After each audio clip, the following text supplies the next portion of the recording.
Chapter 3, VLANs. This is Chapter 3 in the routing and switching material. Chapter 3 focuses on segmentation, implementation, security, and design. So I guess the first thing is, what are the objectives for this chapter? And a big part of that is explaining the purpose of VLANs, how they work in a switch network, analyze how a switch forwards frames based on VLAN configuration, tagging versus untagged, how to configure switch ports to be part of the VLAN, configure trunk ports, setting up and working with dynamic trunking protocol or DTP. Lastly, we're going to end with troubleshooting and configuring security. Okay, so the first part is about VLAN segmentation. A VLAN is a logical partition of a layer 2 network. So what that means is it takes that layer 2 and logically separates networks internally of a switch. Multiple partitions can be created so that a switch can handle more than one VLAN. Each VLAN in itself is its own broadcast domain, and normally with its own IP scheme and IP network. VLANs are mutually isolated, and packets can only be passed via a layer 3 device. Partitioning of the layer 2 network takes place inside the layer 2 device, again, normally a switch, and the hosts grouped within a VLAN are unaware that the VLAN exists. So graphically, what does that mean? Well, that means here we have 4 different switches. One distribution switch controlling 3 access switches. These access switches, 1 per floor, and each one of them have 3 VLANs. VLAN 2 for IT, VLAN 3 for HR, and VLAN 4 for cells. In VLAN 2, regardless of the floor that they're on, they can communicate. Same thing with HR, same thing with cells. So what are some benefits of a VLAN? Normally, the benefits are better security because of the isolation of per network, cost reductions. You no longer have to have physical switches to separate the networks out, generally better performance. You can shrink the broadcast domains. You can actually improve IT staff efficiency, better management, better troubleshooting, things like that. Simpler project and application management. You can now develop an application for a specific VLAN or a specific group in that VLAN without having to worry about traffic leaving that network. Types of VLANs. There are normally 4 to 5 types of VLANs. Data VLAN is a VLAN for just data. Default VLAN is the default VLAN. This default VLAN is there by default and cannot be deleted like a data VLAN can. The difference between default and native is a native VLAN is the only VLAN which is not tagged in a trunk. In other words, native VLAN frames are transmitted unchanged or not tagged. What I mean by tagged is, for a data VLAN, they will be tagged with whatever VLAN number they're on. The default VLAN, normally VLAN 1, will be tagged in VLAN 1. The native VLAN is just the normal VLAN that's on the switch, so they're not tagged. Lastly is management VLAN, and that's the VLAN used for management. The 5th general VLAN that's normally discussed is the automatic voice VLAN that are being built into more common switches nowadays. A voice VLAN is a specialized VLAN for just voice. So how can we see the types of VLANs? You can actually, from a privileged mode or a user exec mode, type show VLAN brief, and it will show you all the VLANs. It will show you what ports are in which VLAN. An issue here, a very important issue to bring up, is when we talk about VLAN briefs, make sure that you account for all of the ports. If you assign a port to a VLAN and then remove the VLAN, that port is no longer showing up in this list. You have to then automatically, or you have to manually set the port back to an appropriate VLAN. It doesn't function automatically anymore. There are some predefined VLANs, VLAN 1002, 3, 4, and 5. Those are already pre-designed. You cannot remove them, and they're there. We're going to talk about them a little bit later, but a big part of that is like for fiber ring or token ring or fiber iNet or some of just the default things that aren't really used anymore. So the question earlier was voice VLANs. What is it? Why do we have it? Why do we need it? VoIP traffic is time sensitive, just like video, and it requires assured bandwidth, transmission priority, the ability to be routed around congested areas, and it normally requires a delay of less than 150 milliseconds throughout the network. The voice VLAN feature enables access points to carry IP voice traffic for an IP phone. For an example, a Cisco 7960 IP phone can carry traffic. The sound quality of the IP phone can be detrimental if the data is not unevenly sent. Hence why we have to have QoS. So, graphically, this is the back of a Cisco 7960 phone. We have two RJ45 ports on the back. One for network access, or a switch port coming into the phone, and another one for a data out, which that will be an access port to a PC. So, conceptually, this has been a foreign concept for people that are just used to switching without voice or VoIP. And that is because if we are connected, in this example, to switch 3. Switch 3, port FA018, will be part of what VLAN? The problem is, can it be part of two different VLANs? Normally, no. The IP phone needs to be on voice VLAN 150. But because it's going to daisy chain to a PC that's part of VLAN 20, what can we do? Before, what we would do is set a trunk. A trunk is a bridge that can handle multiple VLANs. And so from switch 3 to the phone and PC, we'd set it to be a trunk. But that is no longer realistic because that's not secure whatsoever. So what we have to do is, on that port, we can actually tell it voice VLAN and give it the VLAN number, and it will know that that port can handle two VLANs, a data VLAN and a voice VLAN. So that's a hard concept, and if you don't deal with voice very often, that gets confusing for several people. But just think as voice has been very special, and there has to be a way to prioritize voice traffic and separate that away from just regular data traffic. That's why there's a specialized voice VLAN. So let's talk about trunks a little bit more. Like I said, it's a bridge. It carries more than one VLAN. It normally is not part of any VLAN, and a VLAN trunk normally is established between switches so that VLANs can communicate between those switches. A VLAN trunk is not associated, which we've already talked about, and you can do filtering based off of certain VLANs. So an important question is, how do we format that trunk? How do we format the packets or frames going over that trunk? We use a IEEE 802.1q standard. 1.q standard. That is not the only trunking protocol, but that's the one that's the most popular, and that's the one we're going to be focusing on. So how does that work graphically?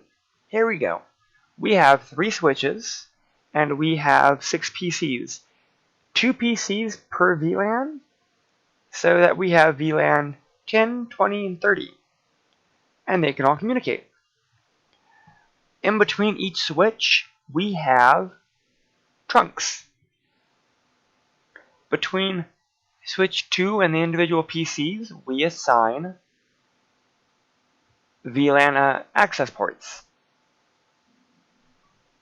So I guess the question is, how do we assign a VLAN access port? First thing you have to do is you have to navigate to the port. Let's say, for example, we're going to program F0/18. You're going to go to interface F0/18. You're going to do switch port mode access, because you want to make sure the mode is access mode. Then you're going to go switch port access and the number of the VLAN that you're associating with. So it should be VLAN 20. And that's it. That way, that port is now part of a switch port mode access, and it's now accessing VLAN 20. Trunking is not very hard. You just go, here we have F0/1, and that'll be switch port mode trunk. Sometimes you have to do the encapsulation, so you will encapsulate it the appropriate way. On the trunk, after you set the switch port mode trunk, you may have to tell it encapsulation.dot1q. Sometimes you have to set it, sometimes you don't, so it kind of varies. We're going to get more into that in our lab section, but that was a consideration that I wanted to discuss now. Alright, moving on. We're going to talk about controlling broadcast domains within a VLAN. Because a VLAN is separated in a layer 2, we can actually control our broadcasts within those layers. VLANs can be used to limit the reach of a broadcast frame, because a broadcast will be only broadcast on a LAN segment, whether it be a physical LAN or a virtual LAN. A VLAN, again, is its own broadcast domain. A broadcast frame sent by a device in a specific VLAN is forwarded only within that VLAN because it's tagged for that VLAN. VLANs help control the reach of the broadcast because, again, they're tied to that specific VLAN. Lastly, unicast and multicast frames can and are forwarded within the originating VLAN, meaning they can be forwarded within that originating VLAN. So let's talk about tagging Ethernet frames for identification. We've brought it up a few times, but what does that mean? In the header, there is a tag segment. That tag segment allows you to tell it what VLAN number we're associating with. We're going to be looking at the 802.1q protocol or standard, because that's what's going to be the most common. When properly tagging, the frames can traverse any number of switches via a trunk and only forwarded to the correct VLAN at the destination. Because again, the trunks will carry all VLANs, but the VLAN themselves will be tagged with a specific number, and they can only go to ports that are that specific number. Here is the actual frame header, and after destination and source MAC address, there's a tag. And part of that tag is Ethernet type, priority, C, and VLAN identifier. That way, we can give it a specific VLAN identifier, also known as just a number. So native VLANs and the 802.1q tagging, normally the native VLAN, they're not tagged. It's basically an unconfigured switch with no VLANs. They'll go to all ports. Frames received untagged remain untagged and are placed in the native VLAN, then they're forwarded. Normally the VLAN that is native is normally VLAN 1. You can change that if there are no ports associated to the native VLAN and no other trunk links. An untagged frame is dropped. So here we go. We have a 3-port switch, and we have a phone. A voice VLAN. And how is that tagged? Because part of that voice VLAN has a built-in switch. So that voice traffic is sent to the appropriate VLAN, VLAN 150. And then it also has a forward data frame for VLAN 20 because of the built-in switch in the phone. Moving on, VLAN implementation. This is where we're going to talk about how to actually implement our VLANs. Okay, so VLAN ranges. Normally on any type of Cisco switch 2960 or above, the normal range for a VLAN could be anything between 1 and 105. However, 1 and 1002 through 1005 are preset aside. So that's something you keep in mind. Configuration is stored in the VLAN.dat file in the flash memory.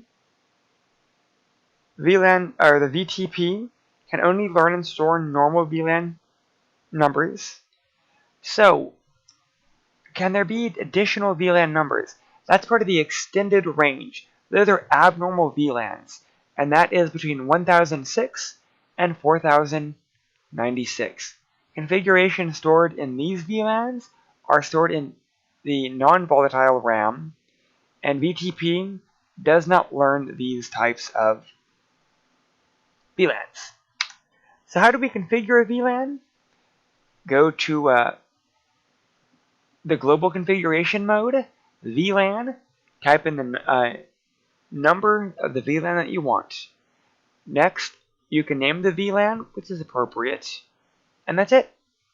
Once you create a VLAN, you need to program it for a specific interface. For example, here we're going to program FA0/18. So we'd go to global configuration. We would be going to our interface. Normally we would assign it an IP address. Then switch port mode access. That will verify that it's part of the appropriate VLAN. And then you'll tell it switch port access VLAN and the number. So let's see in that in a real example. Here we're going to be programming F0/18 into VLAN 20. You'll navigate to that interface and then tell it switch port access VLAN 20. Once you do that, you can do another show VLAN brief, and you will see 20, VLAN 20, the name of the VLAN, it's active, but there is no port. Once you actually assign it to a port, you should see that that VLAN is now tied to that port. So how do you get rid of a VLAN? Like anything else we've done so far, type the word no in front of it, so no VLAN 20, and that will completely get rid of it. Though you'll notice, where is FA0/11? It's no longer in our list. So, you do need to make sure to reassign whatever VLAN port that we delete back to another VLAN. That you have to do manual. So, can you look at the actual VLAN? Sure, you can tell it show VLAN, either the name, and here we're doing the example student, or we could be doing show VLAN and the number. That way you'll see more detail about that VLAN, its status, its ports, if there's any issues going on with it. You could also do a show VLAN summary, and that will show the number of existing VLANs and extended VLANs. It takes a while to get used to some of the show commands, so that's why I wanted to discuss them. So verifying VLAN information, you can always do, because when you create a VLAN, it will create a logical interface. So we can actually set things for that interface. like show interface VLAN 20, you can set an IP address for that VLAN. So the next question is, how do we configure our trunk lines? So we'd go to interface, we would go to switch port mode trunk. You can actually tell it a native VLAN or what VLANs are allowed. Normally at this level, this isn't overly important, but these are items that you may want to do. Here they change the native VLAN from 1 to 99, just because 1 is the standard. You may not want to go with that. Then you can also start doing filtering. You don't want all things crossing that bridge. You only want certain VLANs. How you do that is switch port trunk allowed VLANs and the appropriate VLANs. So how do we reset the trunk to a default state? You can actually just do no switch port trunk. If you're done filtering, you can get rid of the allow VLANs or no switch port trunk native VLAN. That will get rid of them. You can also just set the switch port mode to access, and that will dump the trunk line completely. Because it's either an access port or a trunk port. They're mutually exclusive. It's one or the other. So we're almost done with dealing with our trunks. But how do we verify? Once you actually set the interface to a trunk, and if you decide to change it to native VLAN, you can actually navigate to that port with a show interface, that interface name, and you can see more details. You can see if it's a trunk, you can see its encapsulation, you can see the native mode, you can see specific information about it. So that's something to consider. Is there a way to dynamically set this up? That's actually one of the last major topics we talk about, which is the introductory to Dynamic Trunk Protocol, or DTP. Okay, so switch ports can be manually configured for trunks, which we've already discussed, but they can also be automatically assigned or negotiated. So DTP is Cisco proprietary and is enabled by default on the 2960s and 3560 switches. And how it works is, if it's enabled, you know what, I'll just go to the next slide. Here we go. If it is dynamically auto-assigned on one side and on the other, the port turns to an access. If it's dynamically auto-assigned on one side, but then dynamically desirable on the other, turns to a trunk. Dynamic auto on one side, on the other trunk, back and forth. You guys can go through the chart. But remember, the trunk will be between two switches, so this will be one switch, and this will be the second switch. How do you configure it? Switch port mode, dynamic auto, switch port mode, dynamic desirable, switch port mode trunk, that's the common one if we manually set it, and lastly, switch port negotiate. So that's actually really it for our trunking. Now let's go into troubleshooting. One of the things is, if we start filtering VLANs, we have to verify connectivity all the way through. That means we're going to have to be checking our trunks to verify if they're allowed, to verify if there's missing VLANs. So how do we do that? We can troubleshoot our VLANs through this simple flowchart. Is there connection among the devices in the same VLAN? If yes, is the port in the correct VLAN? You can do that by doing a show VLAN or show MAC address table. If no, then assign the port to the correct VLAN and restart. If yes, we will go VLAN present in the VLAN database. We'll verify the VLAN database. That'll be show VLAN, show interface, or show interface switch port. That way we can see where the VLAN is. If no, create VLAN in the VLAN database, and then loop again, VLAN present in the VLAN database.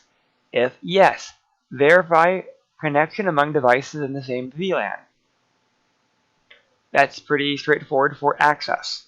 For our trunking, native VLAN on the local and peer ports match, meaning are all the same native VLANs the same? If no, correct the native VLANs so that they all match. You can do that by show interface trunk. You can do that through show interface.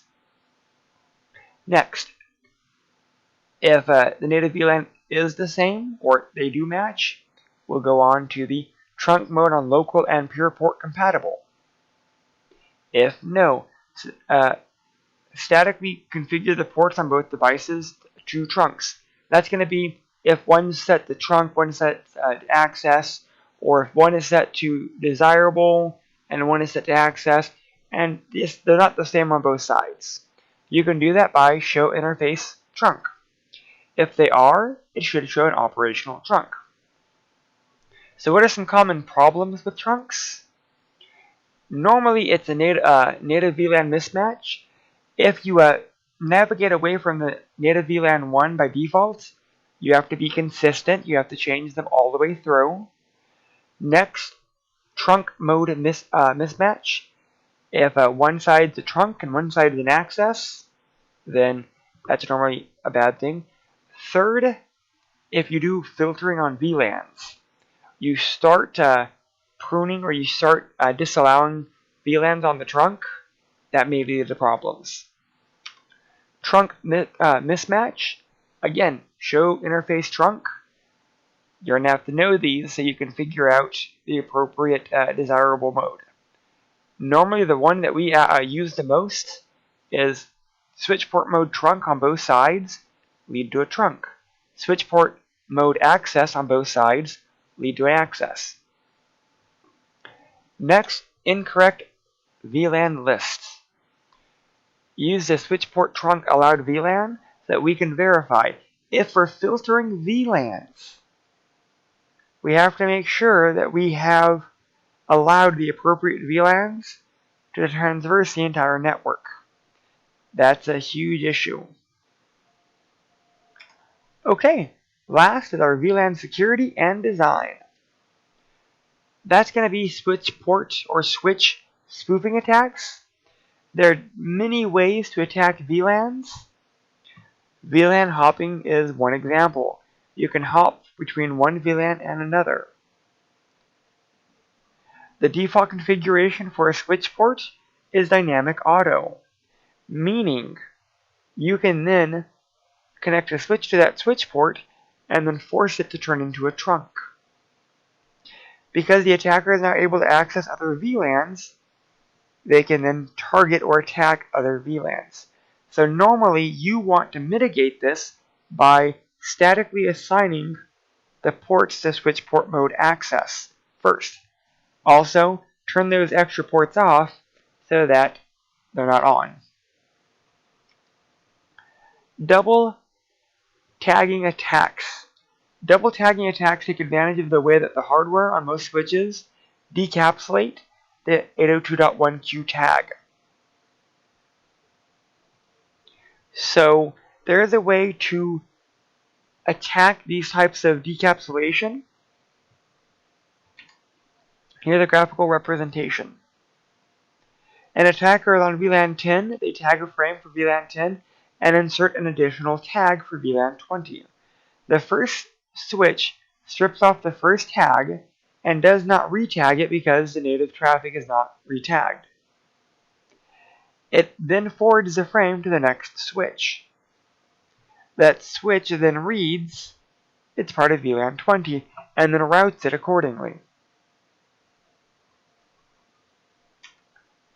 Next is this little weird concept called private VLANs.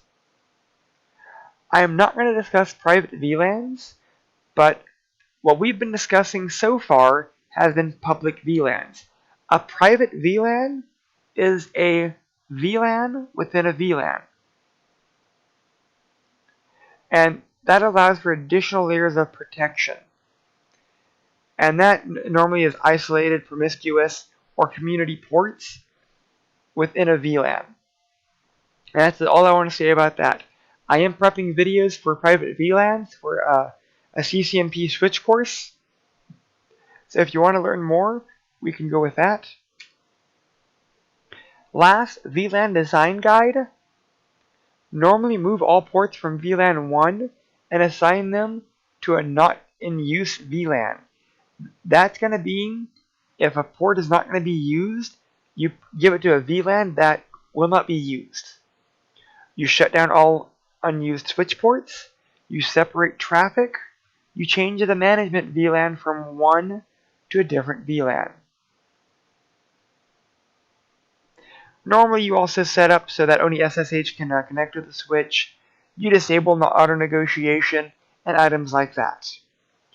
You want to start thinking how to design a security plan to harden your switches.